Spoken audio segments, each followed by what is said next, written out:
When Cynthia Castile met Chef Wayne Chin on an Alaskan cruise, she thought her ship had finally come in. He was gregarious, he was fun, he was sensitive. Mom was head over heels in love. But life with Wayne was hardly the ride she expected. There was a sheriff standing there, and he said, "Do you know Wayne Chin?" Wayne's checkered past would soon catch up with him and put their marriage on a collision course with disaster. The lies he's telling aren't petty lies. These are serious, serious lies. When it comes to love and marriage, things aren't always as they seem.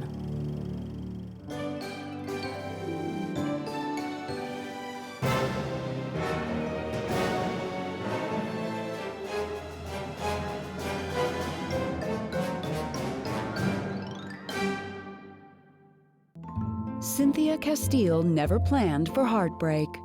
She always believed in happily ever after. I'm probably one of the world's best optimists. I love being a wife, so I just figured I would always be married for the rest of my life. But after a devastating divorce, Cynthia's heart seemed forever on the mend. Cynthia's first marriage broke up because her husband had an affair with one of Cynthia's friends. It was very devastating to have that come to an end and then feel like a failure. Why couldn't I make it work? 7 years had done little to repair the damage, so in April of 1998, 45-year-old Cynthia left her small town in Oregon to embark on a new adventure. I was speaking with a close girlfriend, and she said to me, "Well, Cynthia, what about, like a job on a cruise ship?" Cynthia found a customer relations position on an Alaskan cruise line. Soon, she was surrounded by new sights, new cities, and a new man, the ship's chef, Wayne Yi Chin. From the moment they met, Wayne came on strong. I was trying to kind of make a bouquet out of the flowers that was there, and Wayne came by, and he goes, "Oh," he said, "those are pretty. Are those yours?" I said, "No, no one ever sends me flowers." And when I went down to my cabin that afternoon to change my clothes, there was a bouquet of flowers with a card from him. The next day we actually talked, and he told me he had every intentions of making me his wife. I'm looking at him thinking, okay, whatever. Wayne told Cynthia he had learned to cook in the Navy, where he still served as a reserve officer. That made me feel good because he is patriotic. He was doing something to help his fellow man. Wayne seemed perfect, and by now, Cynthia was eager to open her heart again. She called and said, "I've met somebody. We just fell in love." I hadn't had a man pay attention to me in over, 7 years, and he was wonderful. He was gregarious, he was sensitive, he was fun. And Wayne was open about his own painful past. Wayne had been through a very horrendous divorce. He had 3 children, and he had found her in bed with another man, and he had been terribly hurt.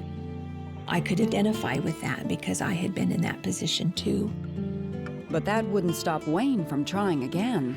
In September of 1999, after 1 month together at sea, he proposed to Cynthia. Wayne said, "Come in the cooler for a minute." And then he dropped an emerald and diamond ring in my hand and said, "This is my promise that I'll be faithful to you for the rest of your life." And I was so excited to be able to say, I'm going to be somebody's wife again. But the happy glow of their new engagement didn't last long. Soon after the ship docked in San Francisco, Wayne told Cynthia he had received some devastating news. His 2 college-age children had died in a car crash. They were going to surprise their dad, and that they had been killed in this horrible accident. I remember holding him and him crying, my babies are gone." To make matters worse, Wayne said his ex-wife hadn't even bothered to call. He said he got the news from his daughter's friend and had already missed the funerals. I couldn't believe that somebody would be so cruel as to do this. It was just heart-wrenching. Despite the tragedy, Wayne was still eager to marry Cynthia right away. He said people's lives cross for a reason, and that I was the best thing that had ever happened to him, and that he wanted me with him for the rest of his life. 2 weeks later, Cynthia and Wayne tied the knot in a small ceremony in Cynthia's hometown of Eagle Creek, Oregon. We catered our own wedding reception. My mom did the cake, and I was real excited that I'm going to have that special connection with that person. She was absolutely beautiful. She had a glow because she was happy. The newlyweds quickly settled into life back on land, and in January of 2000, they found new jobs together as managers at a motel on the Oregon coast. Our apartment was behind the reception area. I was supposed to do the front counter. He was supposed to do the maintenance and the yards and things like that. But the newlywed bliss wouldn't last long. On Valentine's Day, just 4 months after their wedding, the couple got a surprise visit from an unwelcome guest. A buzzer in our apartment rang, and there was a Lincoln County sheriff standing there. And I said, well, can I help you? And he said, do you know Wayne Chin? And he walked out, and so the sheriff told him he had a warrant for his arrest. It was just like somebody had just kicked me in the gut. Cynthia would soon find out that not only was her new husband a wanted man, he was keeping secrets that would jeopardize their jobs and their marriage. Wayne Chin is a mastermind of being able to manipulate women.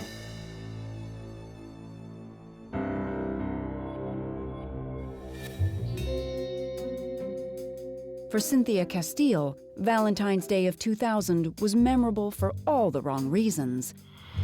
Her husband, Wayne Chin, had just been arrested, right in the lobby of the Oregon motel they managed. Wayne said, there's got to be a mistake. He told me that our housekeeper and her boyfriend had used a debit card of one of the guests and had signed his name to the card. But after arresting him for theft, police discovered that this was far from his first offense. They ran his name and discovered that he had a warrant out for his arrest from Lewis County, Washington. In Washington, Wayne was convicted of a forgery charge, and the court required him to do a certain number of things. Well, apparently he didn't do those things, and he faced a bail jumping charge. But Wayne told Cynthia there was a logical explanation, claiming a vindictive ex-girlfriend had falsely accused him of stealing her financial information. He told me that he had purchased a car with his previous girlfriend, and then she tried to back out of the deal. But he told me he had taken care of it. He didn't understand why this was happening.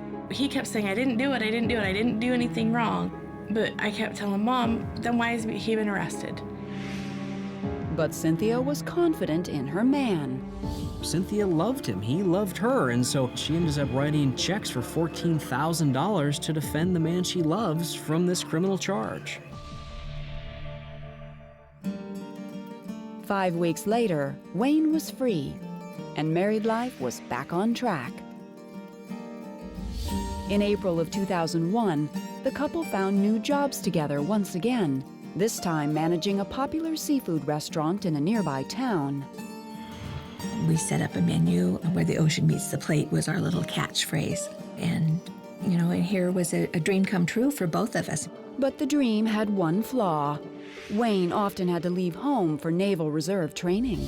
Cynthia would tell me that he was spending the weekend up in Washington, and I'm going, there's no water up there. Why is he going to Central Washington as the Naval Reserve? He started supposedly getting emails from a commander in the Navy. She showed them to me. I said, wait a minute. If it's an official military email, it's not going to come from a Yahoo account. It's going to come from a military account. Something's not right. But once again, Cynthia gave Wayne the benefit of the doubt, until that June, when the law paid them another visit. We were just getting ready to close for the evening, and a county sheriff shows up. And it's like, oh my gosh, now they're going to haul Wayne off again. The sheriff takes Wayne, and I sit down on the bench behind the reception area at the restaurant and cry. Wayne had skipped yet another court date for his forgery charge. This time, he would spend 8 months in a Washington state prison. I was very, very unhappy. But all married couples do go through good times, bad times. Anytime that she went up to visit him, she just did not sound like her normal self. You could hear the sadness in her voice after that. When Wayne was released from prison in August of 2002, Cynthia was there to pick him up. She was determined to put the past behind them. She was about to turn 50, and Wayne wanted to throw her a party. He said, yeah, let's, plan the party. I will find a place to have it at. I'll pay for it. I'll make sure she gets there. But the night before the celebration, Wayne got a disappointing call. The phone rang, and he goes, well, that was my parole officer from Lewis County. They're coming to do an in-home visit tomorrow. And I said, Wayne, my party's tomorrow. What am I supposed to do? He goes, oh, just go. It'll be fine. He goes, you just go in the hotel, and they have it all set up for you. The next day, Cynthia drove alone to her party, 2 hours away. But what greeted her there was a terrible surprise, one that would destroy her faith in her husband forever. He lied to the entire family. It was like a punch in the gut for all of us. So I went back out and I sat in the car and I cried. And I cried and I cried and I cried.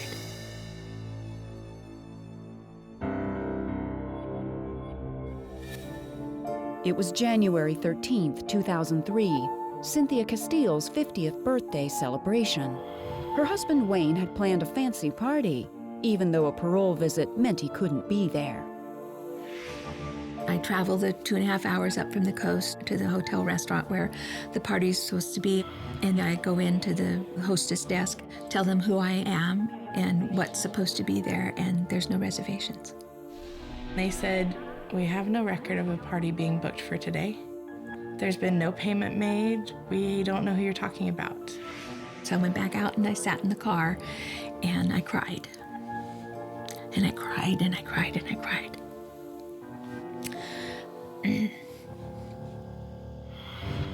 When Cynthia returned home, Wayne tried to persuade her the hotel made a mistake. But she wasn't buying it. Her blind faith in Wayne had been shattered. So the next day when he went to work, I got the number of his parole officer for Lewis County and called her and said, just wanted to know, do you do out-of-state in-home visits? And she says, no. That evening, Cynthia confronted her husband. I said, so Wayne, how was that visit yesterday? Everything go okay? He said, it went great. And I said, well, that's funny. I talked to her today and they don't do out-of-state in-home visits. So backpedaling really fast, he told me, well, it was one of her other associates. And so I just finally said, whatever. I think it was the final straw. I think that started her really reconsidering things, really questioning everything even more. But despite her growing doubts, Cynthia couldn't face the prospect of another divorce. So she swallowed her pride and gave Wayne one last chance. It's because you believe so strongly in this person. It overshadows that unbelief. And that's what was happening. I mean, this man told me he loved me for the rest of my life. 2 months later, in March of 2003, Wayne found a new job opportunity at a restaurant in Colorado, over 1,000 miles away. I told Wayne that there was no sense in me quitting my job. I might as well stay till June and then I would come and join him. For months, the couple talked by phone, planning their future together in the Rockies.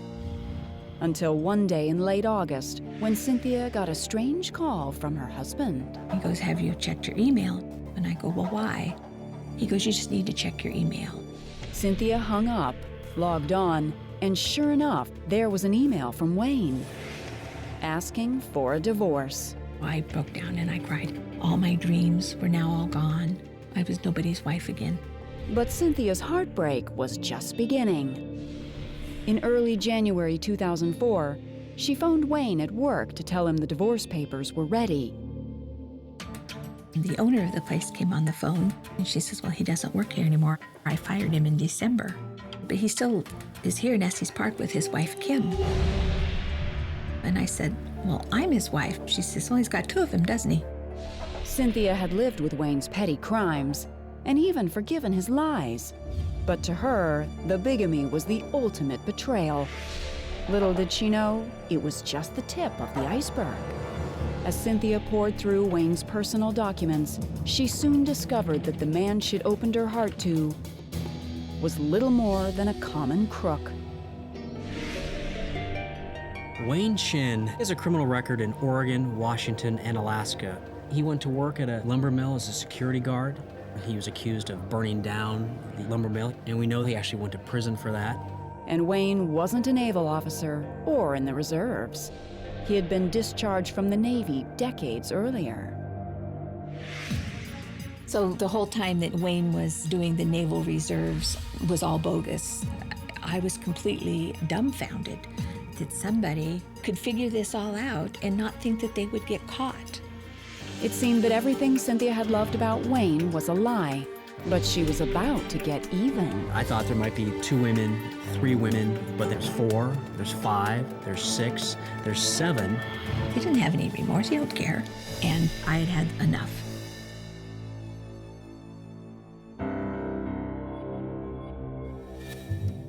In January of 2004, Cynthia Castile was stunned to discover that her husband Wayne Chin was a bigamist, living a double life with another wife in Colorado. But that was far from all. Here I was caught up in this web of all this mystery, all these unanswered questions. Cynthia soon learned that Wayne had a long history of manipulating and marrying women. You start looking at court documents and you realize there isn't 2, there isn't 3, there's 4, there's 5, there's 6, there's 7, and that is just the women he's married. Determined to unravel Wayne's lies once and for all, Cynthia reached out to the women in his past. I sat down and I wrote a letter listing all of these women's email address and put all the details of the bigamy, and I contacted the ex-wife, and we played a lot of I'll tell you if you tell me. It soon became clear how Wayne won so many hearts. Wayne Chin is a mastermind of being able to manipulate women. One of the things he says is that he's in the Navy, and that gives him dignity and cachet, and it's one of the things that they're drawn to, a man in uniform. He comes in at the right time, he woos them, he tells them the things that they want to hear, especially in that time in their lives where they feel vulnerable, and then he marries them, and once he marries them, he has access to their finances, just like any husband or wife does. And when things began to get complicated, it seemed that Wayne had a clever exit plan. One of his big cons with one of his fiancées is that he got called up to Iraq. So he goes to Iraq, and while he's in Iraq, he's calling her in the middle of the night when she's asleep because Iraq is on a different time zone. Hey, you, hold on just a minute. Roger that, Enterprise 6-7. Message confirmed. Secondary is on its way to you as I speak. Anyway, just calling you. And she's back in this country trying to, keep him supported by writing checks to pay his bills. Meanwhile, he's off somewhere else, married to another woman. So you let this pathological liar into your life that messes up everything, and there's no law against lying. So if there's no law against lying, then how do we stop this person? I investigate a lot of crooks, but usually it has to do with something that's an object, like a car or credit cards. But this case is different because he's using love. Love is the thing that he uses to take advantage of people. And there was one lie that was the most disturbing of all. Wayne's 2 children were very much alive. That is one of the key parts of his con. By telling these women that his 2 children have died in a car wreck, he's opening himself up. And they want to give him their shoulder to cry on. And it's one of the things that bonds them the most to him, that he's lived through this tragedy. I was just literally floored. Why would anybody use their children like that to further their own cause? Why would anybody do that? It was the final straw for Cynthia. She marched down to the sheriff's office and filed bigamy charges against Wayne. I think Cynthia had come to realize that he really was a liar, a cheat, and a scumbag. And I think it was probably more of a relief to her. In July 2004, Wayne Yi Chin was found guilty of bigamy. He spent 10 days in jail and paid a $500 fine, the maximum penalty that Oregon law allowed. This time, Cynthia didn't pay his legal fees. And when I walked out of the room, then I just completely fell all apart. It was time to let it all go, just to melt away and then be strong again. Their divorce became official on October 26, 2004. I was very relieved that he was gone, that he wasn't going to be a part of my life anymore. But I wasn't anybody's wife anymore. That's the heartache that I have. Today, Cynthia is no longer caring for her man, but she hasn't stopped caring for others. I live with my mom here. Both my girls live within 6 miles, and my grandchildren. I'm head of dining services at an assisted living center, and enjoy my job very much. Life is just good. Though Cynthia is dating, she's unsure that she will ever marry again. It still kind of haunts her. She was very vulnerable to him. I do hope that one day she will meet the man of her dreams. It's like, well, here's my background. Feel free to check it, because you better believe I'm going to check yours. I'm not going to put myself in that position again.